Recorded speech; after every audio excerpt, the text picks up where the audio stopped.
Gerakan Pemuda UMNO Malaysia menganjurkan persidangan meja bulat tuntutan penghantar Malaysia bersama dengan Kongres Kesatuan Sekerja Malaysia MTUC, Persatuan Penghantar dan wakil-wakil kesatuan P-hailing dan E-hailing daripada seluruh Malaysia bagi membincangkan permasalahan-permasalahan dan isu-isu berbangkit melibatkan penggiat ekonomi industri gig di dalam negara. Pelbagai keluhan, luahan, harapan dan isu-isu telah diperhalusi dan diperbincangkan di dalam sesi libat urus ini, dan Pemuda UMNO telah mendengar sendiri keluhan daripada wakil-wakil rider yang hadir memberikan pandangan daripada rakan-rakan mereka.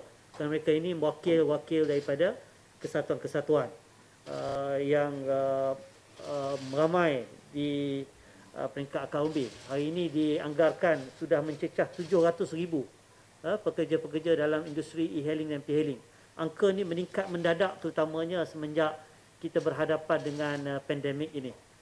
Ramai yang dibuang kerja, ramai yang telah hilang punca pendapatan daripada pekerja tetap, ada yang daripada pekerja bank, ada yang bekerja swasta, ada yang bekerja sebagai mereka yang dulunya kategori M40, bahkan ada yang T20 pun hari ini menjadi sebahagian daripada pekerja-pekerja gig ekonomi. Gig ekonomi yang dulunya dianggap sebagai satu industri sambilan, sebagai tambahan kepada punca pendapatan. Sebab itulah dia tidak bersifat terikat. Tetapi hari ini dia sudah pun berubah. Landscape ekonomi yang berubah kerana pandemik seluruh dunia telah menyebabkan apa yang berlaku ialah pekerja-pekerja pun memfokuskan terlibat dalam industri ini secara tetap. Mereka bukan lagi menjadi satu bidang tambahan ataupun pendapatan tambahan. Daripada perbincangan-perbincangan ini selama hampir 1.5 jam tadi, 5 resolusi persidangan meja bulat tuntutan hak penghantar Malaysia dikemukakan dan dipersetujui seperti mana berikut. Pertama, kita akan mencadangkan kepada kerajaan supaya status individu yang terbabit dalam industri e-hailing dan p-hailing ini diiktiraf sebagai pekerja dan sekaligus dilindungi di bawah Akta Kerja 1955 dan akta-akta berkaitan. Ini perkara yang paling pokok yang mereka sudah perjuangkan sejak daripada tahun 2015, tetapi apabila keadaan landscape ini berubah, sebab itulah saya katakan tadi ini antara perkara yang insya-Allah kita akan bawa kepada peringkat pihak kerajaan untuk diambil perhatian secara serius. Kerana daripada status sebagai pekerja inilah sebenarnya dia membawa kepada pelbagai isu-isu lain. Termasuklah perkara yang berkaitan dengan hak kebajikan, perlindungan mereka, keselamatan dan sebagainya. Itu yang pertama. Yang kedua,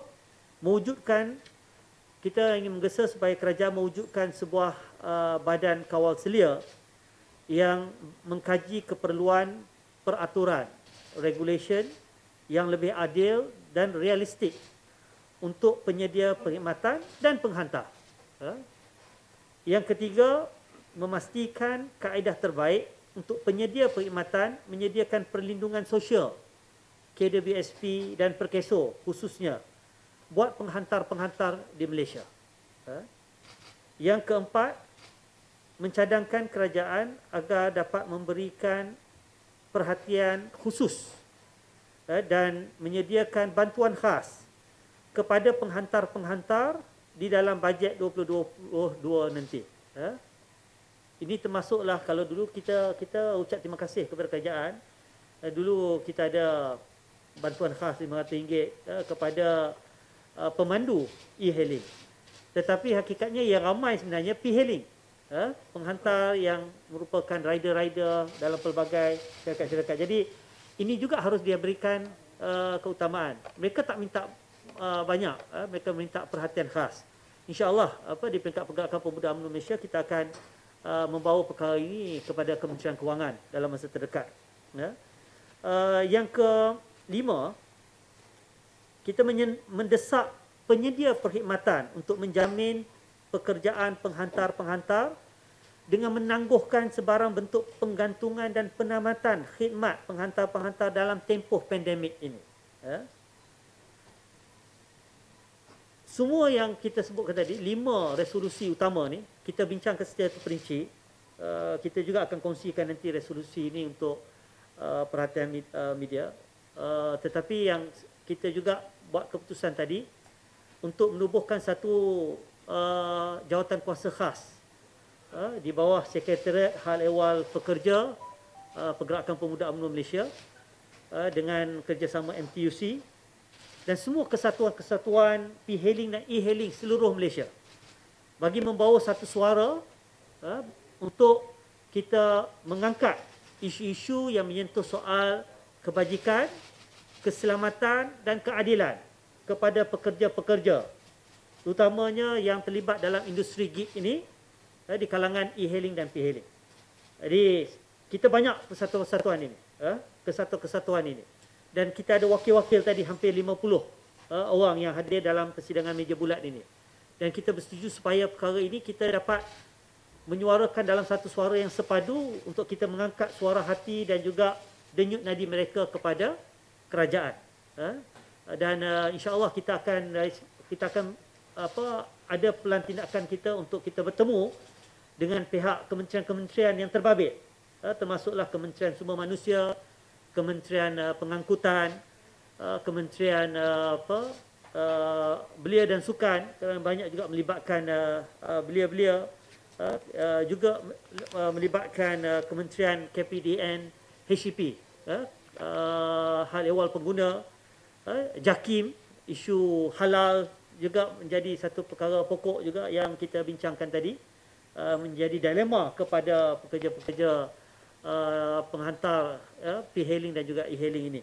Jadi ini antara perkara yang menjadi ketetapan kita bersama tadi, dan mudah-mudahan selepas ini mendapat perhatian yang lebih serius daripada kerajaan lah.